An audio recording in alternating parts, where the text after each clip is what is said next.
Hi friends, எல்லாருக்கும் வணக்கம். இன்னைக்கு ஒரு சண்டே ரொட்டீன் விலாக் தான் ஷேர் பண்ணியிருக்கிறேன். அதோட முக்கியமான இன்ஃபர்மேஷன்ஸும் ஷேர் பண்ணியிருக்கேன். கண்டிப்பாக உங்களுக்கு யூஸ்ஃபுல்லாக இருக்கும் நம்புகிறேன்.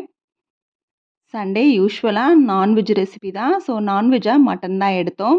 நான் ஆல்ரெடி நிறைய வீடியோவில் சொல்லியிருக்கிறேன். வெஜ்ஜை விட நான்வெஜ் செய்கிறது ரொம்ப ஈஸி. இன்னொன்று, அதை செஞ்சு வச்சிட்டோம் அப்படின்னா ஃபுல் டே ஃப்ரீயாக இருக்கலாம். அது மட்டும் இல்லாமல் வீக் டேஸ்க்கு தேவையான ப்ரீ பிளானையும் பண்ணி வச்சிட்டோம் அப்படின்னா இன்னுமே ப்ளசன்ட் டேஸாக நம்ம மேனேஜ் பண்ணிக்கலாம். அப்புறம் நம்மளோட சரௌண்டிங்ஸையும் நம்ம ஈஸியாக எப்படி மேனேஜ் பண்ணணும் அப்படிங்கிற மாதிரி விஷயங்களையும் ஷேர் பண்ணியிருக்கிறேன். கண்டிப்பாக யூஸ்ஃபுல்லான விலாக் தான் இருக்கும் நம்புகிறேன். வீடியோக்குள்ளே போகிறதுக்கு முன்னாடி இந்த வீடியோ பார்த்துட்டு இருக்கவங்களுக்கும் என்னை இது வரைக்கும் சப்போர்ட் பண்ணவங்களுக்கும் ரொம்ப ரொம்ப நன்றி. வீடியோ பிடிச்சிருந்தா மறக்காமல் லைக் பண்ணுங்கள். அதோட உங்கள் ஃப்ரெண்ட்ஸ் அண்ட் ஃபேமிலிக்கும் ஷேர் பண்ணுங்கள். மறக்காமல் நம்ம சேனலையும் சப்ஸ்கிரைப் பண்ணுங்கள்.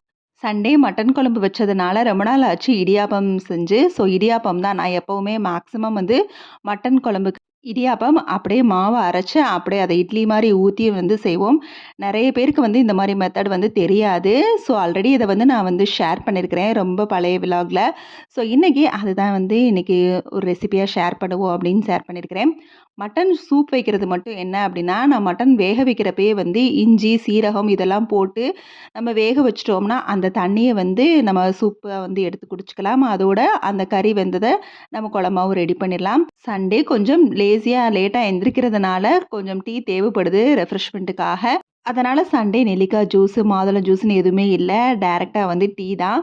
மட்டன் குழம்பு எப்பவும் போல் ஒரே ஸ்டைல் தான். வெங்காயம், சீரகம், சோம்பு, கசகசா, பட்டை, கிராம்பு, அன்னாச்சிப்பூ, வத்தல் இதெல்லாம் நல்லா வதக்கிட்டு தேங்காவோடு சேர்த்து அரைச்சிட வேண்டியதாக. அரைச்சிட்டு ஒரு தக்காளி பழம், குழம்பு மசால் தூளும் சேர்த்து நம்ம வேக வச்ச மட்டனையும் அதோடு சேர்த்து நம்ம மிக்ஸ் பண்ணிட்டோம் அப்படின்னா சூப்பராக மட்டன் குழம்பு ரெடி ஆயிரும். நல்லா கொதிச்சா போதும், அவ்வளோதான். இடியாப்பத்துக்கும் மாவு ரெடி பண்ணிவிட்டு இடியாப்பத்துக்கு நைட்டே அரிசி ஊற வச்சுட்டே, வெறும் இட்லி அரிசி மட்டும்தான் ஊற வச்ச அரிசியை மார்னிங் அப்படியே அரைச்சி கொஞ்சம் தண்ணியாக கலந்து இட்லியாக ஊற்றி அப்புறம் இடியாப்பம் செஞ்சுக்க வேண்டியதான். நான் இடியாப்பம் மாவு அரைக்கிறப்பே அந்த வாரத்துக்கு தேவையான இட்லி மாவையும் அரைக்க ஸ்டார்ட் பண்ணிட்டேன்.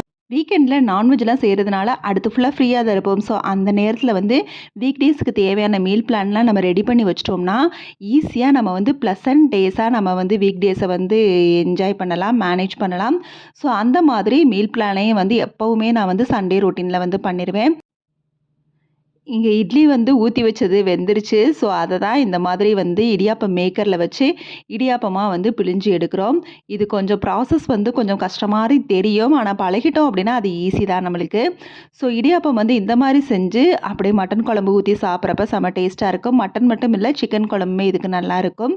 எப்போவுமே சமையல் ஒரே மாதிரி இருக்கிறதுக்கு பதிலாக இந்த மாதிரி ஏதாவது டிஃப்ரெண்ட்டாக ட்ரை பண்ணி பார்க்கலாம். சண்டே மேக்ஸிமம் மார்னிங்கே எல்லா ஒர்க்கும் கிச்சனில் முடிஞ்சிரும். ஸோ கிச்சனுக்குள்ளே சமையல்ங்கிறது எதுவுமே இல்லை. சாப்பிட்ற வேலை தான், லஞ்சுக்கும் சரி டின்னரும் சரி. ஏன்னா நம்மளுக்கு அந்த குழம்பு வச்சு சமாளிச்சிருவோம். அதனால் எப்போவுமே எல்லா வேலையும் முடிச்சுட்டு ஃபுல்லாக கிச்சனை க்ளீன் பண்ணி முடிச்சுட்டு கொஞ்சம் நம்ம இன்டோர் பிளான்ட்டெல்லாம் கேர் பண்ண வேண்டியது இருக்கும். ஸோ அந்த வேலையும் கொஞ்சம் பார்த்துருவேன். உரம் போடுற வேண்டியது இருந்துச்சுன்னா உரம் போடுறது, அந்த மாதிரி ப்ராசஸ்லாம் பார்க்க போயிடுவேன். ஸோ அதே மாதிரி தான் இன்றைக்கும் எப்போவுமே ரொட்டீன் மாறவே மாறாது. அதே மாதிரி என்னோடய இன்னொரு ரொட்டீன் கண்டிப்பாக என்னோடய வீடியோஸ் பார்க்குறவங்களுக்கு தெரியும். மோர் எப்போவுமே நான் ரெடி பண்ணி வச்சுருவேன். அதே மாதிரி மார்னிங்கே இன்றைக்கி மோர் ரெடி பண்ணி வச்சுட்டு கிச்சன் ஃபுல்லாக க்ளீன் பண்ணி வச்சாச்சு. அவ்வளோதான். அடுத்து லஞ்சுக்கு சாப்பிட வேண்டியது சூடாக சாதம் வச்சு அதுக்கப்புறம் டின்னர் தான். நம்மளுக்கு கிச்சனில் அதிகமாக அடுத்து வேலைகள் இல்லை. அதனால் எப்பவும் போல் கொஞ்சம் இன்டோர் பிளான்ட்டை கேர் பண்ணிகிட்டு இருக்கப்ப இந்த செடியில் நல்லா பூக்கள் நிறைய வர ஆரம்பிச்சிருச்சு. செவ்வந்தி செடி இந்த மாதிரி ஒரு 2-3 பிளான்ஸ் நம்ம வாங்கி கேர் பண்ண ஸ்டார்ட் பண்ணிட்டோம் அப்படின்னா நம்ம பூஜா கவலையே பட தேவையில்லை. பூவெல்லாம் நம்ம வீட்டிலேயே பறிச்சுக்கலாம். இதுவும் ஒரு மணி சேவிங் டிப் மாதிரி தான். நினச்ச நேரமும் நம்ம பறித்து அதை வைக்கவும் செய்யலாம். செடியெல்லாம் கொஞ்சம் பார்த்து அழகெல்லாம் பார்த்து முடிச்சுட்டு அப்படியே வீக் டேஸ்க்கு தேவையானதை ரெடி பண்ண ஸ்டார்ட் பண்ணிட்டேன். நான் மேக்ஸிமம் எப்பவும் சொல்கிற மாதிரி தான் நம்ம ஒரே மாதிரி நம்மளோட சமையல் இருக்க வேணாம் தான் நான் எதிர்பார்ப்பேன். இந்த வீக் வாங்கின காய்கறிகளை அடுத்த வீக் வாங்க வேணாம் அப்படிங்கிற மாதிரி திங்க் பண்ணுவேன். ஆனால் பீன்ஸ், கேரட் மட்டும் எப்போவுமே ஒரு 1/4 கிலோ அளவாவது வாங்கி வச்சுருப்பேன். ஏன்னா மேக்ஸிமம் எல்லா இதுக்குமே கிச்சடி பண்ணுறது, வெஜ் கிரேவி, வெஜ் ரைஸ்ன்னு பண்ணுறதுக்கு தேவைப்படும். அதனால் எப்போவுமே பிளானில் பீன்ஸ், கேரட் கண்டிப்பாக இருக்கும்.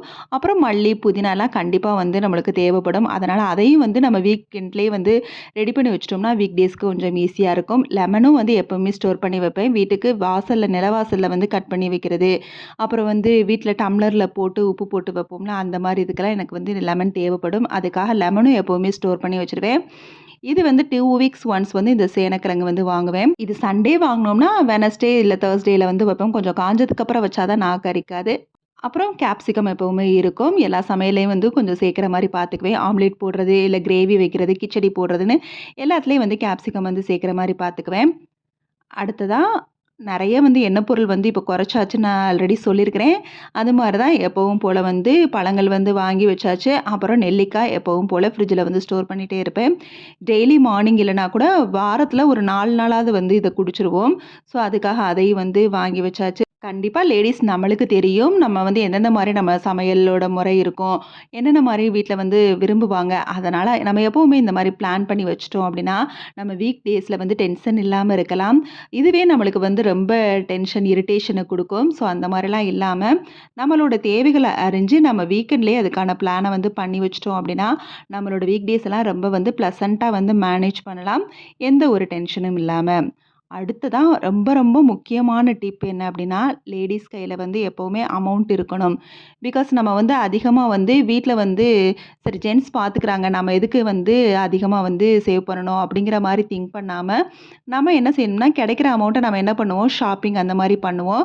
நான் எப்பவுமே சொல்ற மாரி இந்த 2 உண்டியல்ல இருக்கிறது வந்து என்னோட ஷாப்பிங்க்கும், அதுலேருந்து கொஞ்சம் எப்படி ஒரு 2000, 2000, 3000 கிட்ட இந்த உண்டியல்ல மட்டும் எனக்கு சேரும். இந்த பெரிய உண்டியல்ல வந்து ₹10 காயின், ₹5 காயின், இந்த சின்ன உண்டியல்ல ₹1, ₹2ன்னு சேர்த்து வைப்பேன். அத வந்து கொஞ்சம் அமௌண்ட்ட வந்து போஸ்ட் ஆஃபீஸ்ல எஸ்பிஐ அக்கவுண்ட்ல போட்டுக்குவேன். அதுனா நம்ம தேவைப்படுற நேரம் எடுத்துக்கலாம். அடுத்து கொஞ்சத்த வந்து வீட்டுக்கு தேவையான பொருள் ஏதாவது வந்து ஆசைப்பட்டேன்னா வாங்கிக்குவேன். அடுத்ததா முக்கியமான இன்னொரு விஷயம் என்ன அப்டின்னா, இந்த மாரி தனியா நம்மளுக்கு வந்து ஒரு அமௌண்ட்ட வந்து சேர்த்துக்கணும். எப்படியாவது கையில குறைஞ்சது நம்ம வந்து ஒரு 3000 கிட்டயாவது வச்சிருக்கணும். அதுவே கம்மின்னு தான் நான் சொல்லுவேன் இன்னும் வரப்போற காலத்துல. ஏன் அப்டின்னா, நம்ம எமர்ஜென்சிக்கு நம்மளுக்கு தான் ஜிபே இருக்குதே அந்த மாரிலாம் நம்ம திங்க் பண்ணக்கூடாது. எப்பவுமே வெளியில போனாலும் பர்ஸ்லயும் வந்து அமௌண்ட் வச்சுக்கணும். அதே மாதிரி நம்ம வீட்லயுமே எப்பயுமே ஒரு தனியா இந்த மாரி அமௌண்ட் வச்சுக்கணும். ஏதாவது ஒரு எமர்ஜென்சினா கண்டிப்பா நம்ம வந்து அந்த நேரம் யாரையும் வந்து தேட முடியாது. நம்ம கையில இருக்கிற அமௌண்ட் கண்டிப்பா நம்மளுக்கு ரொம்பவே ஹெல்ப்ஃபுல்லா இருக்கும். இது என்ன இதெல்லாம் ஒரு விஷயமான்னு கண்டிப்பா நீங்க யோசிக்கவே யோசிக்கக்கூடாது. இது ரொம்ப ரொம்ப முக்கியமான விஷயம். இப்ப இருக்க இதுல வந்து நம்ம சரவுண்டிங்க மேனேஜ் பண்ண நம்ம வந்து யாரையும் டிபெண்ட் பண்ணி இருக்காம இருக்கணும் அப்படின்னா, ஏன்னா ரொம்ப வந்து பணத்துக்காக நெறைய விஷயங்கள் நடக்குது, மாறிருச்சு உலகம். ஸோ அந்த நேரம் நம்ம வந்து யாரையும் டிபெண்ட் பண்ணாம இருக்கணும் அப்படின்னா, இந்த மாரி விஷயங்கள நம்மளுக்காக நம்ம சரவுண்டிங்ஸ மேனேஜ் பண்றதுக்காக நம்ம வந்து சேர்த்து வச்சு தான் ஆகணும். பேசிக் அமௌண்ட் கூட நம்மளுக்கு ஒரு குறிப்பிட்ட அமௌண்ட் கையில இல்லன்னா, கண்டிப்பா நம்மளுக்கு அது கஷ்டமா தான் இருக்கும். அது மட்டும் இல்லாம ஜிபேல இருக்குதுன்னு சொல்லி எப்பவும் நினைக்காதீங்க. கண்டிப்பா ஜிபே எல்லா நேரத்துலயும் நம்மளுக்கு கை குடுக்காது. சம்டைம்ஸ் நம்ம எமர்ஜென்சி சிச்சுவேஷனுக்கு நெட்வொர்க் இஷ்யூ இருக்கலாம். அப்படி இல்லன்னா அங்க ஜிபே வந்து இல்லாம இருக்கலாம். வெளியில போனாலும் ஒரு குறிப்பிட்ட அமௌண்ட்டாவது பர்ஸ்ல வச்சுக்கோங்க. அது மட்டும் இல்லாம வீட்லயும் ஒரு குறிப்பிட்ட அமௌண்ட்ட வந்து சேர்த்து வைக்க இப்ப இருந்தே பழகிக்கங்க. ₹20 தானே, ₹10 தானேன்னு சொல்லி திங்க் பண்ணாதீங்க. ஒரு ₹10, ₹20வுமே நம்மளுக்கு ரொம்ப முக்கியம்ங்கிற மாதிரி நெனச்சு அத வந்து சேவ் பண்ணி வைங்க. கண்டிப்பா உங்களோட லைஃப் வந்து சேவிங்ஸ் இருந்தாலே ரொம்பவே நல்லாருக்கும். கண்டிப்பா பிளானிங் வந்து சமையல்ல மட்டும் இல்ல, ஒரு நல்ல ஒரு பிளானிங் வந்து ஃப்யூச்சருக்குமே வந்து ப்ளசன்ட்டான ஒரு நாட்களா அமையும். கண்டிப்பா ஒரு லைஃபே வந்து ஒரு பீஸ்ஃபுல்லான லைஃபா மாறும். கண்டிப்பா ஒரு காமெடி டயலாக் மாரி தான் ஒவ்வொரு விஷயத்தையும் பிளான் பண்ணி பண்ணணும். பிளான் பண்ணாம இருந்தோம் அப்படின்னா, கண்டிப்பா நம்ம வந்து கஷ்டப்படுவோம். ஸோ சின்ன சின்ன விஷயங்களுக்கு கூட பிளானிங் ரொம்ப ரொம்ப முக்கியம். அவ்வளோதான் என்னோட சண்டே 6:30 டூ 11:30 மார்னிங் ரொட்டீன். கண்டிப்பா இந்த வீடியோ உங்களுக்கு யூஸ்ஃபுல்லா இருக்கும் நம்புறேன். கண்டிப்பா கிச்சன் வேலைகள மட்டும் பிளானிங் ஈஸியாக்காது. பிளானிங்கிறது நம்மளோட லைஃபையே மாத்தும். இத டிப்ஸ்ன்னு நெனைக்காதீங்க. லைஃப்‌க்கு மஸ்ட்ன்னு நெனைங்க. Okay, bye. தேங்க்ஸ் ஃபார் வாட்சிங்.